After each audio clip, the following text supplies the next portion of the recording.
Loving you.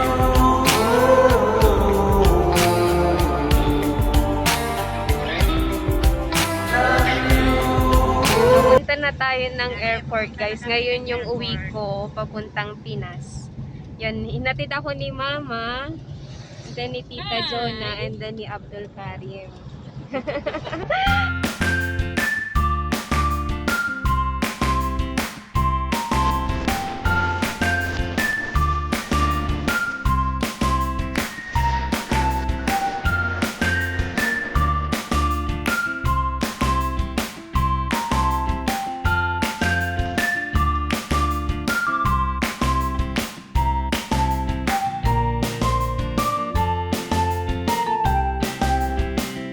Stop muna kami dito sa gasoline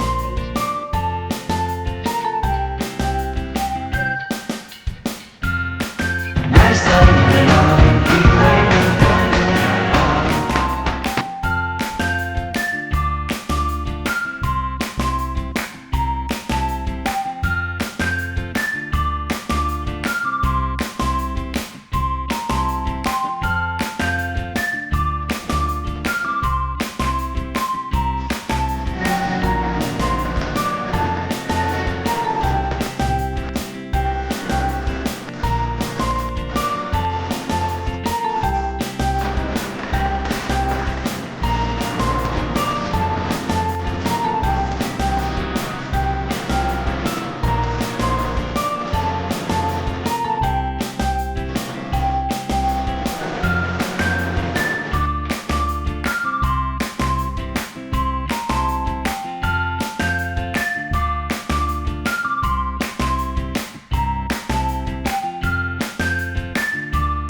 Ito na tayo.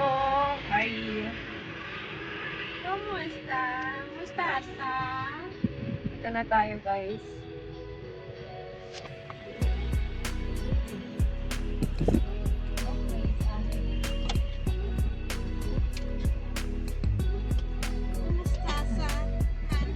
Kumusta estás? Maya na ulit, guys, ha. Magche-check-in na tayo, guys. Nandito na tayo sa loob ng ng airport. Bali magche-check-in na lang tayo. And then hintay na lang tayo ng flight natin.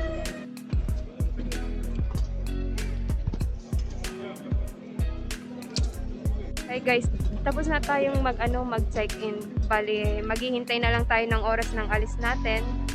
And then yun, see you na lang later. Guys, nandito na tayo. Sobrang ganda dito. Tapos kukunti lang yung tao. Wait lang.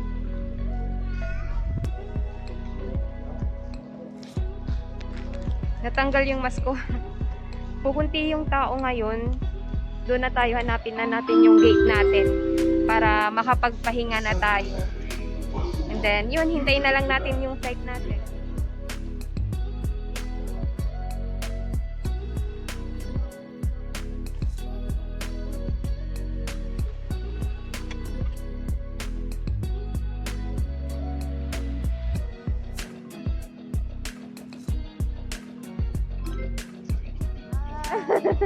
Ayan, nakilala ko sila dito sa airport. Yan. Taga saan ka, te? Happy! Taga Sabi siya. Ayan. sa Subscribe Tarlac. kayo sa YouTube channel niya. Nag-subscribe na ako. Thank you, thank you. Ayun, taga Tarlac siya. And then ako taga Pangasinan. Hello guys, nandito na ako mismo sa loob.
guys. Hindi ko siya ma-video ng maayos. Ganda pa naman sana, oh. Hi guys, nandito na kami sa Dubai. We're just arrived. Also would like to remind you that you need to keep a safe 2-meter Look, distance from habang- other passengers as you leave the aircraft. Ulit. Once again, I would like to thank you for flying Yan, yan, Emirates. yan. Thanks for your contest. We hope that you have enjoyed your flight. Emirates. We look forward to see you again soon. See you later! Palabas na tayo ng plane. Yan, nandito na tayo sa Dubai. Yes. Sa Dubai. Yun. And then later, ano pa yung ano natin flight natin going to Philippines? 4 a.m. ata. Yun. So, magwi-wait lang tayo here sa airport. Habang nag-iikot-ikot. Balyo, help me, balyo. Kaya nga, kasama ko pala si ate. Anong pangalan mo na, te? Norina. Norina? Ah. Ayan, si ate, taga Zamboanga siya. Now this is like what you like. So yeah, it's the departure and forecast for electricity for cloud cloudy sky with few rain showers over the weekend. And we're temperature around 30. Weather most expect to be okay. However, this 8 hour 35 minute flight, so maybe now and then we might feel cold.